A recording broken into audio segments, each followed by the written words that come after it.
Good morning all of you. Welcome you all student in our accent online class. आज की हमारी class है class third के लिए और आज का हमारा सब्जेक्ट है हिंदी। तो बच्चों आज हम हिंदी पढ़ेंगे हिंदी व्याकरण की बुक से। तो बच्चों सब अपनी अपनी हिंदी व्याकरण की बुक निकालिए। जैसा कि आपको बच्चों पता है कि हिंदी का फर्स्ट जो लेसन है हमने आधा लर्न किया था, उसको रीड किया था और उसमें से क्वेश्चन आंसर दिए थे। तो आज भी अपन उसका आगे वाला भाग पूरा पढ़ेंगे और इस चैप्टर को आज कंप्लीट करेंगे।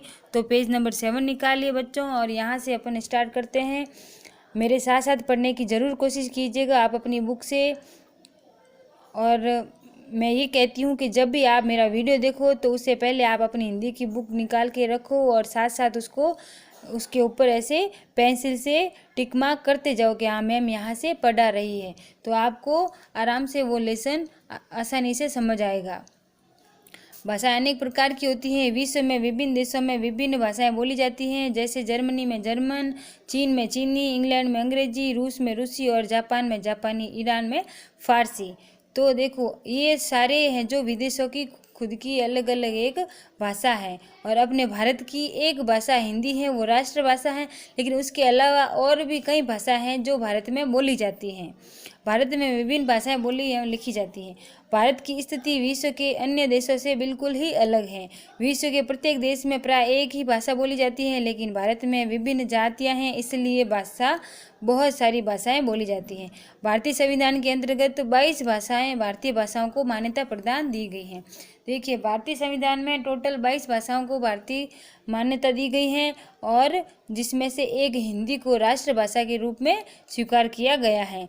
तो 22 भाषाओं के ये हिंदी के अलावा और 21 भाषाएं कौन कौन सी है, उनमें से कुछ भाषाओं के नाम मैं आपको बताऊंगी, जैसे पंजाबी, गुजराती, मराठी, बंगाली, मलयालम, कन्नड़, कश्मीरी और संथाली, कोंकणी और मतलब ऐसे और भी कई भाषाएं हैं। 21 भाषाएं हैं टोटल जो भारत में बोली जाती हैं।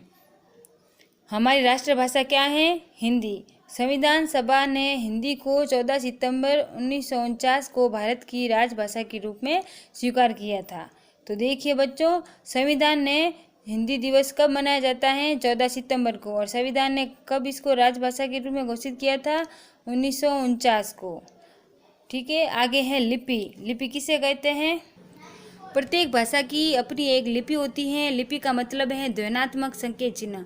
उदाहरण, हिंदी का वर्ण क है तो उसी वर्ण के लिए अंग्रेजी में के हो गया। जैसे कोमल, तो कोमल हिंदी में क कोमल लिखेंगे और इंग्लिश में KOML। इस प्रकार हिंदी का वर्ण क है और उसका अंग्रेजी में के हो जाता है। भाषाओं के लिखने के तरीके को ही लिपि कहते हैं। लिपि किसे कहते हैं? भाषाओं के लिखने के तरीके को लिपि कहते हैं। हिंदी को जिस लिपि में लिखा जाता है उसका क्या नाम है? देवनागरी। हिंदी की कौन सी लिपि है? देवनागरी। अब पेज नंबर 8 पे आते हैं। यहाँ पे लिखा हुआ है व्याकरण। मम्मी ने मोनू से पूछा, बेटा सेब खाओगे अथवा अनार? तो मोनू ने क्या कहा? मैंने सेब खाना है। तो ऐसे बोलते हैं मैंने सेब खाना है, ऐसे नहीं बोलते। तो मम्मी ने उनको तत्काल कहा, अरे यह तो गलत वाक्य है, कहो मुझे सेब खाना है। मुझे सेब खाना है, मैंने सेब खाना है नहीं बोलते हैं, मुझे सेब खाना है ऐसे बोलते हैं। तो ये किस प्रकार ये पता चला कि मोनू ने ये चीज़ गलत बोली है? तो ये व्याकरण की मदद से ही ये ज्ञात होता है कि कौन सा वाक्य है जो शुद्ध है और कौन सा वाक्य अशुद्ध है।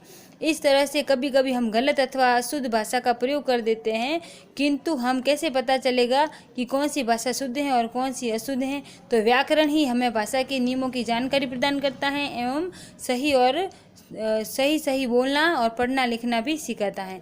तो व्याकरण की परिभाषा इस प्रकार है। व्याकरण वह विज्ञान है जिसके माध्यम से हम भाषा को सही रूप से बोलना, पढ़ना और लिखना सीखते हैं। व्याकरण किसे कहते हैं? व्याकरण वह विज्ञान है जिसके माध्यम से हम भाषा को सही रूप से बोलना, पढ़ना और लिखना सीखते हैं। तो बच्चों आज का आपका लेसन फर्स्ट है जो पूरा हो गया। अब आज का होमवर्क। तो बच्चों पिछली क्लास में अपन ने क्वेश्चन नंबर 2 निम्नलिखित प्रश्नों के उत्तर लिखिए ये वाला होमवर्क किया था। आज अपन क्वेश्चन नंबर 1 करेंगे। सही उत्तर के सामने सही का चिन्ह लगाइए। तो मुंह से निकलने वाली ध्वनियों के संकेत चिन्ह को क्या कहा जाता है? वर्ण कहा जाता है। तो वर्ण पे चिन्ह सही का लगाना है। हमारे देश में कितनी भाषाओं को संविधान में मान्यता दी है? 22। तो 22 पे ऐसे 3rd नंबर वाला ऑप्शन सही है। तो इस पे हिंदी दिवस प्रतिवर्ष कब मनाया जाता है? हिंदी दिवस 14 सितंबर को। तो ये भी थर्ड वाला ऑप्शन, तीनों ही थर्ड वाले ऑप्शन सही है। सेकंड नंबर वाला क्वेश्चन क ख ग ये सब अपन ने पिछली क्लास में कर लिया था, तो अभी करना नहीं है। और पेज नंबर 9 पे आ जाओ। यहाँ पे अपन घ कर लिया था, भाषा के कितने भेद होते हैं उनके नाम लिखिए, तो ये हो गया था। अब अपन ड और च करेंगे, ठीक है। ड में क्या है? व्याकरण को परिभाषित कीजिए। तो व्याकरण किसे कहते हैं? तो उसकी परिभाषा ये रही, व्याकरण वह विज्ञान है जिसके माध्यम से हम भाषा को सही रूप से बोलना, पढ़ना और लिखना सीखते हैं, उसे ही व्याकरण कहते हैं। लिपि किसे कहते हैं? तो लिपि की परिभाषा ये रही, भाषाओं के लिखने के तरीके को लिपि कहा जाता है, ठीक है। फिर अगला क्वेश्चन नंबर 3, इसमें क्या है? निम्नलिखित कथनों में सही कथन के सामने सही और गलत के सामने गलत का निशान लगाइए। तो देखिए बच्चों, विश्व में सभी लोग एक ही भाषा बोलते हैं, तो ये कथन गलत है, तो इस पर ऐसे गलत लगा दो, क्योंकि विश्व में सब अलग अलग, विश्व में अलग अलग देशों की अलग अलग भाषाएं होती हैं, इसलिए विश्व में सभी लोग एक भाषा नहीं बोलते। व्याकरण की जानकारी से हमें भाषा की अशुद्धि को पकड़ सकते हैं, सही। भाषा भावों को समझने का माध्यम है, सही। भाषा के लिखित एवं मौखिक 2 भेद होते हैं, सही। तो आपको थर्ड क्वेश्चन अपनी नोटबुक में करना है, और फर्स्ट और थर्ड, और इसका ड और च। और चौथा है प्रदेश है उनकी भाषा का मिलान कीजिए। महाराष्ट्र में कौन सी बोली जाती है? मराठी। कश्मीर में कश्मीरी, बंगाल में बंगला, कर्नाटक में कन्नड़। तो इस प्रकार आपको ऐसे मिलान करना है अपनी नोटबुक में, ठीक है बच्चों। और ये रचनात्मक कार्य, इसमें क्या है? भारत में बोली जाने वाली कुछ भाषाओं के नाम वर्गों में छिपे हुए हैं, तो खाली वर्णों को भरकर भाषाओं के नाम बताइए। तो प और बी, तो बीच में आएगा जा, तो पंजाबी, ठीक है। यहाँ पे गुजराती, मराठी, बंगाली, तमिल, मलयालम। तो ये रचनात्मक कार्य आपको अपनी इसी बुक के अंदर ही ये वाला करना है, इसको नोटबुक में मत करना, इसको रचनात्मक कार्य को अपनी बुक में ही करना।